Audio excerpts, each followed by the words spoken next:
Assalamualaikum warahmatullahi wabarakatuh. Perkenalkan, nama saya Jikril Hakim, NPM saya 25.119. Kali ini saya akan membahas tentang pendidikan anti korupsi yang membangun karakter jujur untuk masa depan bangsa. Ketika kita membahas kata korupsi, yang terlintas dalam pikiran kita seringkali adalah pejabat, uang negara, atau kasus besar yang muncul di dalam berita. Namun sebenarnya korupsi bukan hanya soal persoalan hukum dan politik, melainkan juga persoalan moral dan karakter. Korupsi adalah penyalahgunaan kekuasaan atau kepercayaan untuk membangun keuntungan pribadi atau kelompok. Dampaknya sangat luas, seperti menghambat pembangunan, merugikan masyarakat, memperlebar kesenjangan sosial, dan merusak kepercayaan publik. Karena itulah korupsi disebut sebagai musuh bersama bangsa.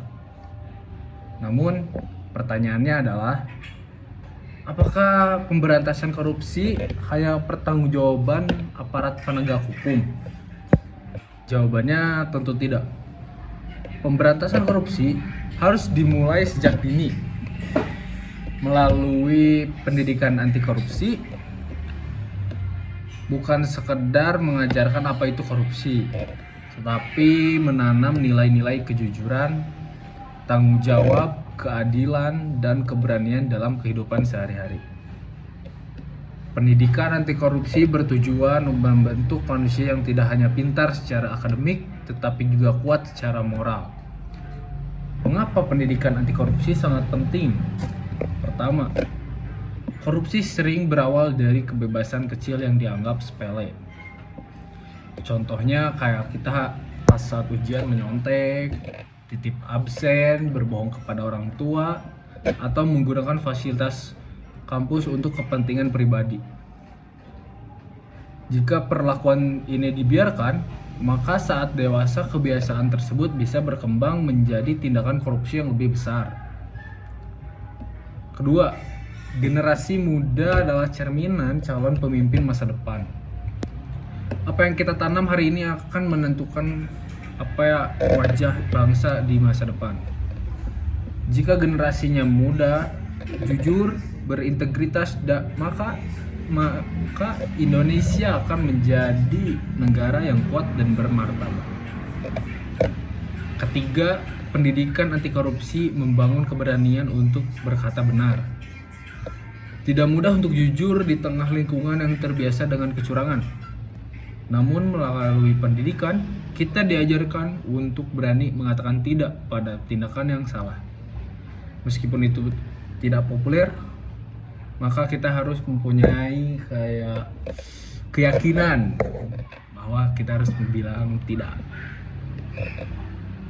Pendidikan anti korupsi bukan hanya teori, tetapi harus diwujudkan dengan nilai-nilai kehidupan sehari-hari. Ada beberapa nilai utama anti korupsi yang penting untuk dipahami dan dipraktekkan bersama. Pertama, yaitu nilai kejujuran. Jujur berarti berkata dan bertindak sesuai dengan kebenaran.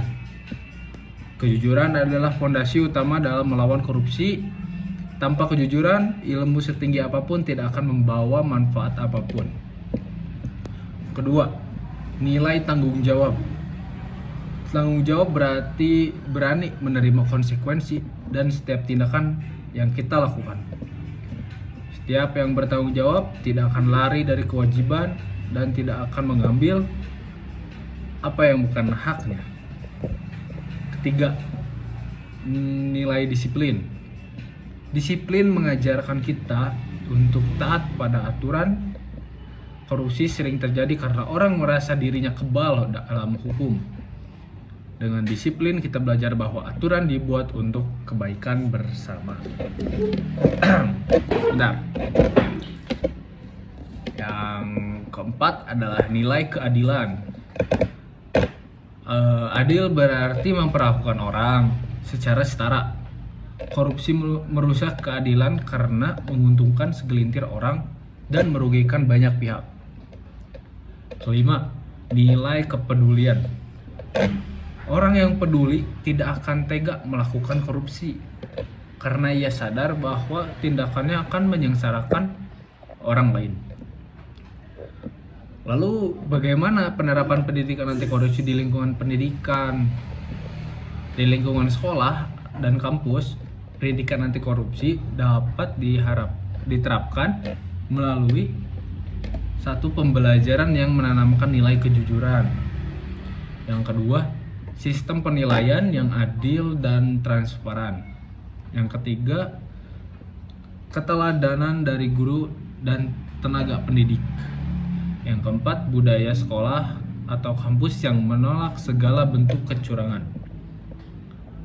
Guru dan dosen bukan hanya pengajar, tetapi juga teladan yang moral. Apa yang dilakukan guru dan dosen akan lebih diingat daripada apa yang dia hanya diajarkan. Sementara itu, siswa dan mahasiswa harus menjadi agen perubahan.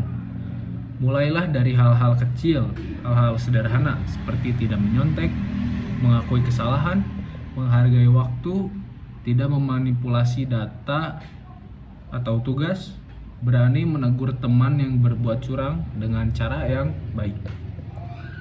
Hadirin yang saya hormati, pendidikan anti korupsi juga harus dimulai dari lingkungan keluarga. Keluarga adalah sekolah pertama bagi setiap anak. Orang tua yang jujur, sederhana, dan bertanggung jawab akan melahirkan anak-anak yang berintegritas. Selain itu, masyarakat dan media juga memiliki peran penting dalam menciptakan budaya anti korupsi. Lingkungan yang bersih dan tegas terhadap pelanggaran akan membentuk individu yang berani melawan korupsi. Perlu kita sadari bahwa melawan korupsi bukan hanya perkara yang mudah, akan tetapi tantangan dan godaan akan selalu ada. Jadi jangan pernah berpikir bahwa kejujuran tidak ada gunanya. Justru jujur adalah investasi jangka panjang bagi kehidupan pribadi dan masa depan. Bayangkan jika suatu hari nanti Indonesia dipimpin oleh generasi muda yang jujur, adil, dan bertanggung jawab. Tidak akan ada lagi rakyat yang disalahgunakan, tidak ada lagi ketidakadilan, dan tidak ada lagi penderitaan akibat korupsi. Sebagai penutup, izinkan saya menyampaikan pesan sederhana, yaitu korupsi tidak dilawan dengan kemarahan semata, tetapi pendidikan dan keteladanan. Dan perubahan tidak dimulai dari orang lain, tetapi dari diri kita. Mari kita jadikan pendidikan anti korupsi sebagai bagian dari kehidupan kita sehari-hari. Mulai dari hal kecil, mulai dari sekarang, dan mulai dari diri sendiri. Semoga kita selalu dapat menjadi generasi yang berani, jujur, berani benar, dan berani menolak korupsi dalam bentuk apapun dan dimanapun. Terima kasih, materi itu sudah cukup saya sampaikan. Kali ini kita akan ke sesi pertanyaan-pertanyaan yang mungkin ada di dalam materi saya. Oke, kita akan ke sesi pertanyaan. Pertanyaan pertama, mengapa pendidikan anti korupsi dianggap lebih efektif jika dimulai sejak dini dibandingkan saat seseorang sudah dewasa? Oke, itu pertanyaan pertama. Jawabannya adalah karena sejak dini karakter dan kebiasaan seseorang masih mudah dibentuk, teman-teman. Nilai kejujuran dan tanggung jawab, disiplin yang ditanamkan sejak dini akan menjadi bagian dari kepribadian itu sendiri. Jika pendidikan anti korupsi baru diberikan saat dewasa, kebiasaan buruk seperti berbohong atau curang sudah terlanjur mengakar, sehingga sulit untuk dirubah. Oke, kita ke pertanyaan kedua. Apakah perilaku mencontek di sekolah dan di kampus dapat dikategorikan sebagai bentuk korupsi? Jelaskan alasannya. Baik teman-teman, mencontek atau melakukan hal curang itu termasuk dalam kategori bentuk awal perilaku korupsi karena melibatkan ketidakjujuran dan mengambil keuntungan dengan cara yang tidak benar. Meskipun skalanya kecil, perilaku ini melatih seseorang untuk menghalalkan kecurangan demi kepentingan pribadi. Baik, pertanyaan ketiga, mengapa pendidikan anti korupsi tidak cukup hanya untuk diajarkan secara teori di kelas?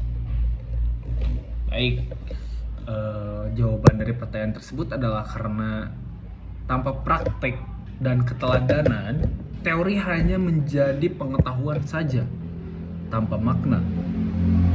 Peserta didik membutuhkan contoh nyata seperti dosen, guru, orang tua, dan lingkungan sekitar agar anti korupsi benar-benar diterapkan dalam kehidupan sehari-hari.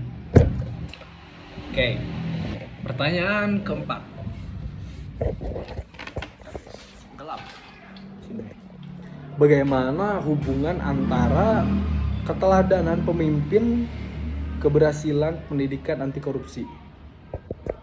Baik, keteladanan pemimpin sangat diperlukan guys, karena keberhasilan pendidikan yang anti korupsi, jika pemimpin bersikap jujur dan adil, maka lebih percaya dan akan didorong untuk ditiru perilakunya.